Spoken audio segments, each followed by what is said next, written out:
So let's read the question. The question says single choice type question. Read the following statement carefully and choose the correct option. Option 1, growth can be defined as an irreversibly, generally indeterminate and open form in plants. Option 2, absolute growth rate is the measurement and the comparison of total growth in a system per unit initial parameter. Option 3, in breed differentiation, cells from cambium differentiate and mature to perform specific functions. Option 4, ability of plants to follow different pathways in response to some intrinsic factors like inter and intracellular to form different kinds of structures is called plasticity. हमें इनमें से एक correct option को choose करना है.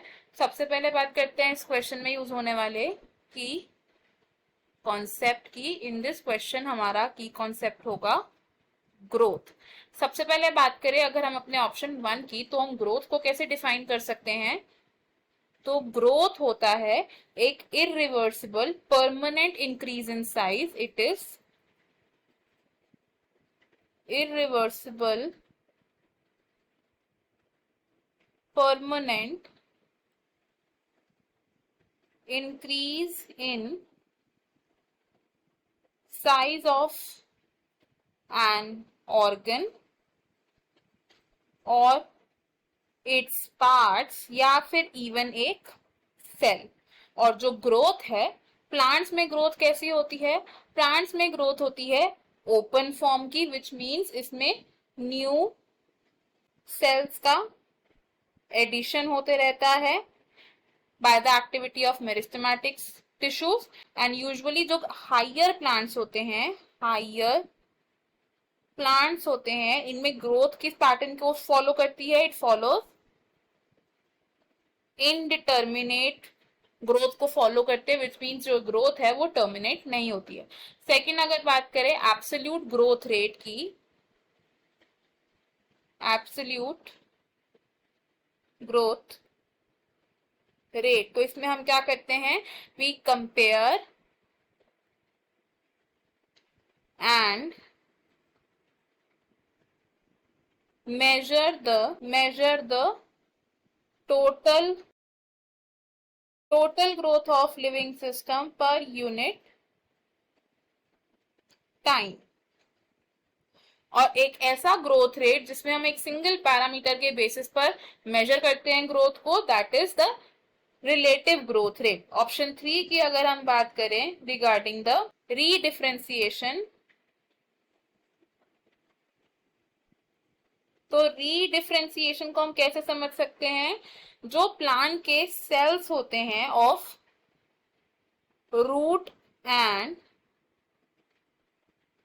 Shoot apical meristem and the cells of cambium, ये क्या करते हैं, ये डिफरेंशिएट होते हैं एंड मैच्योर हो जाते हैं. They get differentiated and mature, and mature होके क्या करते हैं, टू परफॉर्म स्पेसिफिक फंक्शंस. और इस प्रोसेस को हम बोलते हैं differentiation. It is called differentiation. अब ये जो डिफरेंशिएटेड सेल्स हैं ये अपनी डिवाइडिंग एबिलिटी को लूज कर सकते हैं.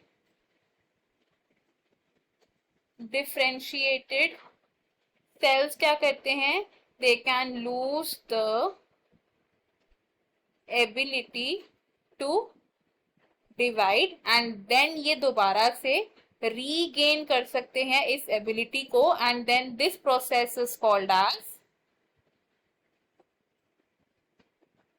D differentiation. और ये जो डी डिफरेंशिएटेड सेल्स होते हैं ये फर्दर अपनी डिवाइडिंग एबिलिटी को दोबारा से लूज कर देते हैं. They lost their dividing ability, लेकिन ये मच्योर हो जाते हैं, अपने फंक्शंस को परफॉर्म करते हैं, और इसे हम बोलते हैं री डिफरेंशिएशन. और इसे हम बोलते हैं री डिफरेंशिएशन. नेक्स्ट अगर बात करें ऑप्शन 4 की, विच इज प्लास्टिसिटी. प्लास्टिसिटी है एक ऐसा फिनोमिनॉन जिसमें जो प्लांट है, प्लांट रिस्पॉन्ड करता है to different environmental conditions and different life phases to produce different structures, उसे हम बोलते हैं प्लास्टिसिटी। एंड प्लास्टिसिटी का एक एग्जाम्पल है हेट्रोफिली। इसका एक एग्जाम्पल क्या है? It is heterophylly. और ये जो हेट्रोफिली है ये शो होती है इन द प्लांट्स जैसे कॉटन, जिसमें कि जुवेनाइल एंड मैच्योर फेज में जो लीफ की शेप है वो डिफरेंट होती है। अब अगर हम अपने ऑप्शन देखें, हमें इसमें से एक करेक्ट ऑप्शन को चूज करना है। हमारा करेक्ट ऑप्शन होगा ऑप्शन नंबर 1। ऑप्शन 2 रॉन्ग है, बिकॉज एब्सोल्यूट ग्रोथ रेट में हम एक इनिशियल पैरामीटर को कंसिडर नहीं करते, total growth per unit time को कंसिडर करते हैं। ऑप्शन 3 भी रॉन्ग होगा, बिकॉज रीडिफरेंशिएशन में सेल्स डिफरेंशिएट नहीं करते हैं, सिर्फ अपनी डिवाइडिंग एबिलिटी को दोबारा से लूज कर देते हैं। एंड ऑप्शन 4 भी रॉन्ग होगा, बिकॉज जो प्लास्टिसिटी है it includes the responses to some environmental factors and life phase factors, ना कि इंटर एंड इंट्रासेल्युलर फैक्टर्स। इस क्वेश्चन में हमारा जो फाइनल आंसर है it is option number 1। I hope you have understood it well. Best of luck. Thank you.